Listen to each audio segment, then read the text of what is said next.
Hello student, today I am going to explain you the remaining portion of digestion and absorption. Digestion in buccal cavity. Saliva secrete from salivary gland in buccal cavity. Buccal cavity के अंदर salivary gland होती है जो कि saliva को secrete करती है। अब सलाइवा का कंपोजिशन देखेंगे तो इसमें 99% वाटर होता है और 1% जो होता है रिमेनिंग रेसिडुअल पार्ट होता है। सलाइवा जो होता है विस्कस होता है, चिपचिपा होता है, कलरलेस होता है और स्लाइडिक एसिडिक होता है जिसका पीएच 6 to 7 होता है। Salivary digestion. सलाइवा के अंदर दो एंजाइम होते हैं, एक अमाइलेज और टाइलिन और दूसरा लाइसोजाइम होता है। अमाइलेज और टाइलिन जो होता है वो हाइड्रोलाइसिस प्रोसेस के द्वारा स्टार्च को कन्वर्ट कर देता है माल्टोज में। स्टार्च जो होता है पॉलीसेकेराइड होता है और माल्टोज जो होता है डाइसेकेराइड में होता है।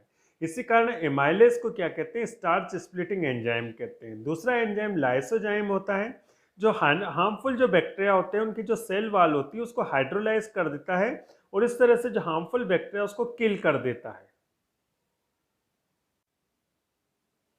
Passage of food from buccal cavity to stomach, मतलब बकल कैविटी से स्टमक तक फूड कैसे पहुंचता है। इस प्रोसेस को डेग्लूटिशन या स्वॉलोइंग प्रोसेस कहते हैं। ये जो प्रोसेस होती है इसको 3 स्टेप्स में डिवाइडेड किया गया है। पहली है movement of food from buccal cavity to pharynx. पहली स्टेप्स के अंदर क्या होता है कि बकल कैविटी से जो फूड है वो फेरिंग्स में जाता है। तो ये जो प्रोसेस होती है वॉलेंट्री प्रोसेस होती है और अपने विश के अकॉर्डिंग क्या होता है कि बकल कैविटी के अंदर जो फूड होता है उसको पीछे की तरफ पुश किया जाता है जिससे फूड कहाँ पहुंच जाते हैं, फेरिंग्स में। सेकेंड जो स्टेप होती है movement of food from pharynx to oesophagus, ये इनवॉलेंट्री मूवमेंट होती है जिसमें पेरिस्टाल्टिक मूवमेंट होती है। आपका जो नेक वाला रीजन होता है इसमें सर्कुलर तथा ट्रांसवर्स मसल्स पाई जाती है जिससे अल्टरनेट वे में कॉन्स्ट्रिक्शन तथा रिलैक्सेशन की प्रोसेस होती है जिसके कारण फूड फेरिंग से इसोफेगस में चला जाता है। इस मूवमेंट को पेरिस्टाल्टिक मूवमेंट कहते हैं जो कि इनवॉलेंट्री होती है। See movement of food from oesophagus to stomach. अब फूड इसोफेगस से स्टमक में जाएगा और नेक्स्ट वन आता है डाइजेशन इन स्टमक। स्टमक के अंदर जो डाइजेशन होता है उसमें दो चेंजेस होते हैं। एक फिजिकल चेंजेस होता है, मतलब जो फूड होता है उसका आउटर लुक चेंज होता है, और दूसरा केमिकल चेंजेस होता है। तो पहले देखेंगे physical changes. The wall of stomach undergoes the periodic muscular contraction producing churning movement. जो स्टमक की वाल होती है उसमें पीरियोडिकली क्या होता है, मस्कुलर कॉन्ट्रेक्शन होता है जिसको चर्निंग मूवमेंट कहते हैं, जिसके कारण फूड क्या होता है अच्छी तरह से मिक्स, फूड के अच्छी तरह से ग्राइंड हो जाता है और साथ में उसमें मिक्स हो जाता है गैस्ट्रिक जूस। और गैस्ट्रिक जूस जैसे ही फूड के अंदर मिक्स होता है तो फूड का मीडियम एसिडिक हो जाता है और एसिडिक मीडियम में फूड को चाइम कहते हैं।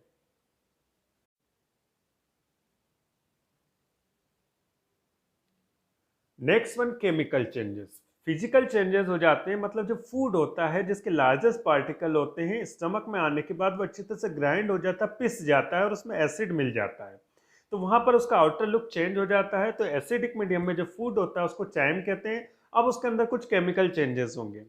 गैस्ट्रिक ग्लैंड सिक्रीट करेगी गैस्ट्रिक जूस और गैस्ट्रिक जूस सिक्रीट किया जाता है गैस्ट्रिक ग्लैंड के द्वारा। तो इसको एक हार्मोन स्टिमुलेट करता है। तो गैस्ट्रिक जो हार्मोन्स होता है वो गैस्ट्रिक ग्लैंड को स्टिमुलेट करता है ताकि वो गैस्ट्रिक जूस सिक्रीट करे स्टमक के अंदर। अब जो गैस्ट्रिक ग्लैंड होती है उसमें 3 टाइप की सेल्स होती है। एक होती पेराइटल सेल्स होती है जो सिक्रीट करती है एससीएल, दूसरी चिप सेल्स होती है जो सिक्रीट करती है pepsin, rennin, gastric lipase enzyme, और तीसरी जो होती है म्यूकस सेल्स होती है जो सिक्रीट करती है म्यूसिन।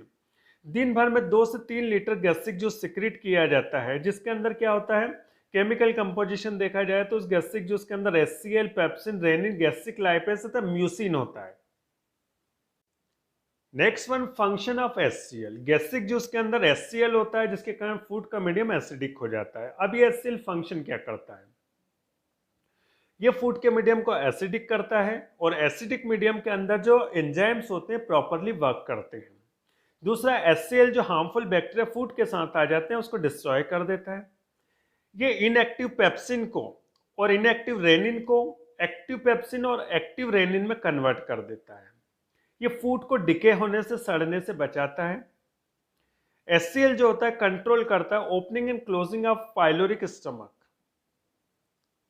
पाइलोरिक स्टमक के अंदर जो पाइलोरिक स्फिंक्टर होते हैं, जो खुलते तथा बंद होते हैं, उसकी ओपनिंग तथा क्लोजिंग को कौन कंट्रोल करेगा? HCl. Provide optimum pH 1.2 to 1.8 for pepsin, क्योंकि पेप्सिन जो होता है इसी पीएच पे ज्यादा वर्क करता है, तो उसके लिए एचसीएल ऑप्टिमम पीएच प्रोवाइड करता है। Gastric mucin, it is secreted by the mucus cells of stomach. Mucin जो होता है ग्लाइकोप्रोटीन होता है जो प्रोटेक्ट करता है cell of stomach from the acidic effect. ये जो म्यूसिन होता है स्टमक की जो इंटरनल वॉल होता है उस पर एक लेयर बना देता है।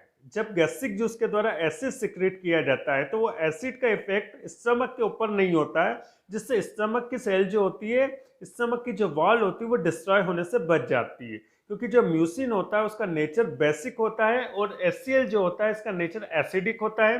तो जब एसिड जो होता है एचसीएल कांटेक्ट में आता है म्यूसिन से, तो वो एचसीएल क्या हो जाता है? न्यूट्रल हो जाता है, जिससे स्टमक की वॉल डिस्ट्रॉय होने से बच जाती है। Next one, pepsin. पेप्सिन जो सिक्रीट होता है पेप्टिक या चिप सेल के द्वारा होता है, और ये एक्टिव फॉर्म में सिक्रीट नहीं होता है, इनएक्टिव फॉर्म में सिक्रीट होता है। जो इनएक्टिव फॉर्म होता है प्रोपेप्सिनोजेन होता है। अब ये जो पेप्सिनोजेन होता है एचसीएल के हाइड्रोजन के द्वारा एक्टिव हो जाता है और कन्वर्ट हो जाता है एक्टिव पेप्सिन में। अब ये जो पेप्सिन होता है ये क्या करता है कि वाटर की हेल्प से प्रोटीन को हाइड्रोलाइज कर देता है, तोड़ देता है, और उसके लिए पीएच होना चाहिए 1.5 टू 3.0 होना चाहिए, जिससे जो प्रोटीन होता है वाटर के साथ रिएक्ट करके in the presence of pepsin convert हो जाता है स्मॉलेस्ट पार्टिकल में, स्मॉलेस्ट मॉलिक्यूल में, जिनको प्रोटीएजेस तथा पेप्टोन्स कहते हैं। उसके बाद आता है रेनिन। रेनिन सिक्रीट होता है किसके द्वारा? पेप्टिक सेल्स के द्वारा सिक्रीट होता है, और ये प्रोरेनिन के फॉर्म में सिक्रीट होता है। और प्रोरेनिन भी एसिल के हाइड्रोजन आयन के द्वारा क्या हो जाता है? एक्टिव रेनिन में कन्वर्ट हो जाता है। ये जो रेनिन होता है कि मिल्क के अंदर जो कैसिन प्रोटीन होता है उससे रिएक्ट करके उसको पैरा कैसिन में कन्वर्ट कर देता है, और ये पैरा कैसिनेट मिल्क के अंदर जो कैल्शियम आयन होते हैं उससे साथ जुड़कर कैल्शियम पैरा कैसिनेट में कन्वर्ट हो जाता है, जिससे जो मिल्क होता है सॉलिड कर्ड में कन्वर्ट हो जाता है। अब जो कैल्शियम पैरा कैसिनेट है वो पेप्सिन के ऊपर वर्क करता है, मतलब कैल्शियम पेराकेसिनेट के ऊपर पेप्सिन वर्क करेगा, जिसके कारण कैल्शियम पेराकेसिनेट के अंदर जितना भी प्रोटीन होता है वो टूट जाता है किसमें? स्मॉलेस्ट पार्टिकल में, मॉलिक्यूल्स में, प्रोटीएजेस तथा पेप्टोन्स। तो बच्चे जब दूध पीते हैं तो उसके बाद कुछ समय के बाद वो दूध बाहर निकालते हैं तो कर्ड दही के फॉर्म में निकाल देते हैं, तो एक प्रोटेक्टिव प्रोसेस है। अपन भी जब मिल्क को इंटेक करते हैं तो कुछ समय के बाद वो कन्वर्ट हो जाता है, कर्ड में कन्वर्ट हो जाता है। तो जितनी देर दूध स्टमक के अंदर ठहरेगा उतनी देर तक पेप्सिन उसके ऊपर वर्क करेगा और प्रोटीन को डाइजेस्ट करेगा। Gastric lipase. गैस्ट्रिक लाइपेज जो होता है, जो फैट्स होता है उसको फैटी एसिड तथा ग्लिसरॉल में कन्वर्ट कर देता है। इसके बाद देखेंगे डाइजेशन इन डिओडिनम। अब जो फूड होता है स्टमक से कहाँ जाता है? स्मॉल इंटेस्टाइन में। स्मॉल इंटेस्टाइन का जो पहला पार्ट होता है डिओडिनम होता है। Anterior part of small intestine is called duodenum. As the chyme enter the duodenum, it gets mixed with the Brunner gland secretion. जैसे ही फूड कहाँ आता है? duodenum में आता है, तो ब्रूनर ग्लैंड के द्वारा जो सिक्रीशन होता है उसमें मिक्स हो जाता है, और साथ में इसमें बाइल जूस, पैनक्रेटिक जूस तथा इंटेस्टाइनल जूस भी इसमें मिक्स हो जाता है, जिसके कारण अब फूड का नेचर कैसा हो जाता है? अल्कलाइन हो जाता है, बेसिक हो जाता है। तो इस कंडीशन में जब फूड बेसिक नेचर का हो जाता है तो उसको चाइल्ड कहा जाता है। On the entry of chymes, HCl present in it induce the mucous membrane of duodenum produce 6 hormone. जैसे ही क्या होता है कि जो चाइम होता है डिओडिनम में आता है तो उसके अंदर जो HCl होता है डिओडिनम की म्यूकस मेम्ब्रेन को क्या करता है? इंड्यूस करता है, जिसके कारण म्यूकस मेम्ब्रेन 6 हार्मोन्स को सिक्रेट करती है। पहला जो हार्मोन होता है हिपेटोक्राइनिन। हिपेटोक्राइनिन हार्मोन क्या करेगा? लीवर में जाएगा और बाइल जूस को सिक्रेट करने के लिए स्टिमुलेट करेगा। दूसरा पैनक्रियोजाइमिन, ये पैनक्रियोजाइमिन पैनक्रियाज में जाएगा, उसको पैनक्रेटिक जूस सिक्रेट करने के लिए स्टिमुलेट करेगा। तीसरा सिक्रेटिन, ये भी पैनक्रियाज में जाकर उसको पैनक्रेटिक जूस सिक्रेट करने के लिए स्टिमुलेट करेगा। उसके बाद है कोलिसिस्टोकाइनिन, ये गाल ब्लैडर को कॉन्ट्रैक्ट करेगा, सिकुड़ेगा, जिससे अंदर जो बाइल जूस होता है वो डिओडिनम में आ जाएगा। उसके बाद एंटेरोगेस्ट्रॉन, ये क्या करता है कि स्टमक के अंदर जाएगा और स्टमक के अंदर जो एचसीएल का सिक्रीशन हो रहा है उसको वहीं रोक देगा। उसके बाद आता है एंटेरोक्राइनिन, ये स्टिमुलेट करेगा इंटेस्टाइन को इंटेस्टाइनल जूस सिक्रेट करने के लिए। तो ये जो हार्मोन्स होते हैं तो क्या करते हैं कि डिओडेनम के अंदर बाइल जूस को सिक्रेट करने के लिए स्टिमुलेट करते हैं, पेनक्रियास को सिक्रेट करते हैं पेनक्रेटिक जूस के लिए, और इसके बाद गाल ब्लड को कॉन्ट्रैक्ट करते हैं कि वो बाइल जूस को कहाँ डाल दे, डिओडेनम के अंदर डाल दे, और इंटेस्टाइनल जो ग्लैंड होती है उससे इंटेस्टाइनल जूस को सिक्रेट करने के लिए स्टिमुलेट कर देते हैं, ताकि ये सब जूस जो होते हैं डिओडेनम में आ जाए और जिसके कारण फूड का मीडियम अल्कलाइन हो जाए। तो अल्कलाइन फूड का जो मीडियम होता है उस कंडीशन में फूड को चाइल्ड कहा जाता है।